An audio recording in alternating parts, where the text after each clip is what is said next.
Hey guys, my name is James and welcome to my channel. Now, if you're anything like me, you love Civilization style games in large part because you also have a love for history. And with the first release of the Frontier Pass just coming out, I wanted to do a historical spotlight on one of the new civs and leaders, Simón Bolívar, who leads Gran Colombia. In this video, I'll dive into the life of Simón, and I'll try to explore the history behind each of the civilization's abilities and uniques. Apologies in advance if I butcher any pronunciation. Simón Bolívar was born in 1783. His family was one of the first prominent upper-class families of Venezuela, and so he was born into a life of luxury. He lived on a hacienda, which is a large estate owned by a wealthy family, often consisting of plantations, farms, factories, mines, and in most cases, slaves. The hacienda is also Gran Colombia's unique improvement. It can be built on grassland hills, plains, and plains hills, granting an additional 2 gold, 1 production, 1 housing, and 1 food from every adjacent plantation, while also granting +1 production to plantations and haciendas for every 2 adjacent haciendas. This means that you're likely going to be building clusters of these all around your civilization. Despite being born into wealth, his father would die when he was 3 years old, and his mother died when he was almost 9. His uncle would then go on to manage his life, hiring many tutors to educate him and slaves to care for him. One of his tutors in particular, Don Simón Rodriguez, taught him to swim and ride horses, while also instilling in him ideals of liberty, enlightenment, and freedom. When he was 17, his uncle sent him to Madrid for the military academy. There, he met the love of his life, and they moved back to Venezuela together. However, before they could even reach their first anniversary, she died, and this was a turning point in his life. He would go on to live in and travel to other areas, including France, Italy, England, and the United States, all of which inspired him in different ways.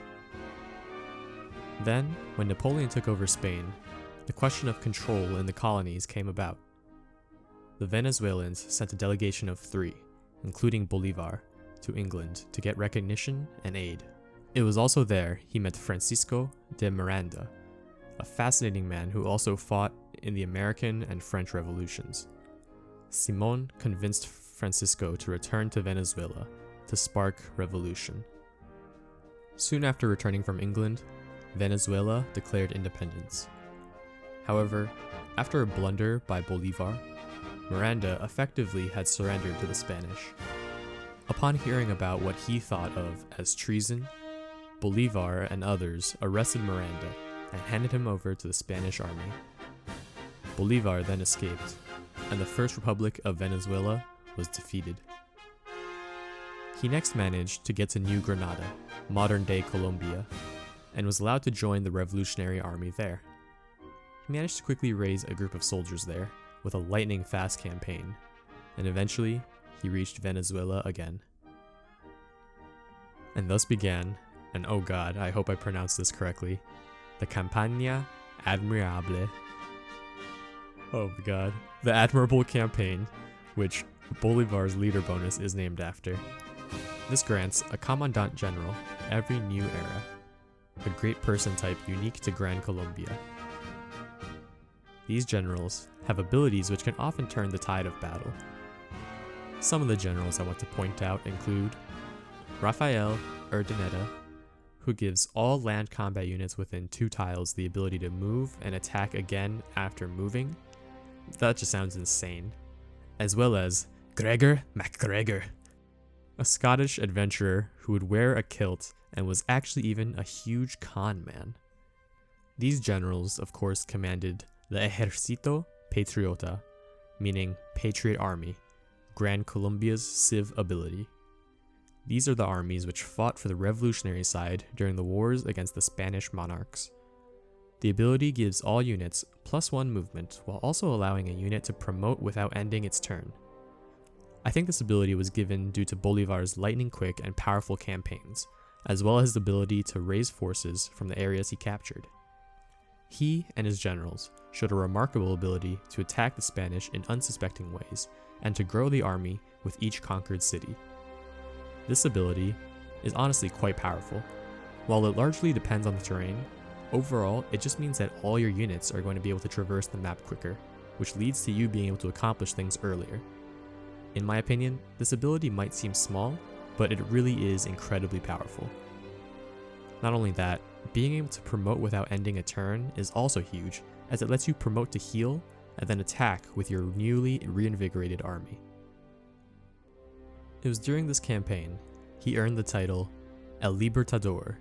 However, despite the success, he was unable to keep control as the Spanish managed to recruit the help of the Llanero, which are Gran Colombia's unique unit. The Llanero are a light cavalry unit replacing the cavalry.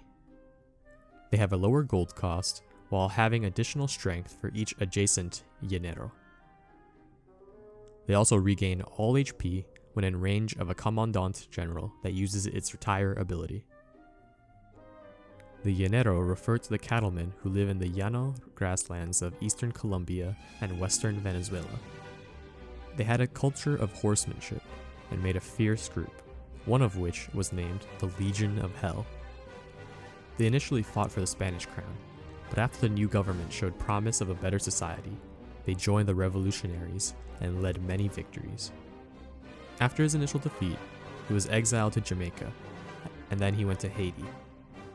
Simon made the right friends, and eventually he found himself back in Venezuela. He strung together great victories, including going through the Andes Mountains to surprise the Spanish. Eventually, he managed to liberate Venezuela, New Granada, and Quito, now Ecuador. The final victory of the campaign was the Battle of Carabobo, after which his leader agenda is named. This agenda makes it so his CPU counterpart likes to promote units and build encampments, while also respecting civilizations with strong, upgraded militaries. Simon became the president of the new country, Gran Colombia, but after all of the war, the country was ravaged and struggling to recover. The Peruvian Congress also named him the dictator of Peru, not to mention Bolivia naming itself after him, only making it even more difficult for him to focus and govern his new state. He tried to establish a constitution, but his vision had a lifetime president who could choose his own successor, and you could probably see why the people weren't that excited about that idea. However, Bolivar believed that Gran Colombia needed a strong central power at the time. Eventually, Simon declared himself dictator, which led to an assassination attempt. He eventually died from sickness in 1830 after watching his grand nation collapse through revolts and internal strife. In the end, Simon was a liberator. He had a dream of freeing his people, which he did accomplish, but unfortunately he just didn't have the capacity to properly administrate the new nation. However, he undoubtedly left a mark on history. I think that Gran Colombia is an incredibly powerful civilization, definitely with a focus on warfare and domination victories. The movement bonus also makes them a powerhouse just because it makes it so you'll be able to build your empire quicker. And they are pretty fun too. If you made it this far, thank you so much. Really hope you enjoyed the video. Please do consider hitting that like, that subscribe button, and let me know what other civilizations, what other people you would like to know the history about. I might also do future videos where I release gameplay, and maybe some thoughts on other games that are coming out, such as Old World and Humankind. And yeah, it's a good time to be a Civ fan right now. Once again, thank you so much for watching, and I hope you have a great rest of your day. Peace.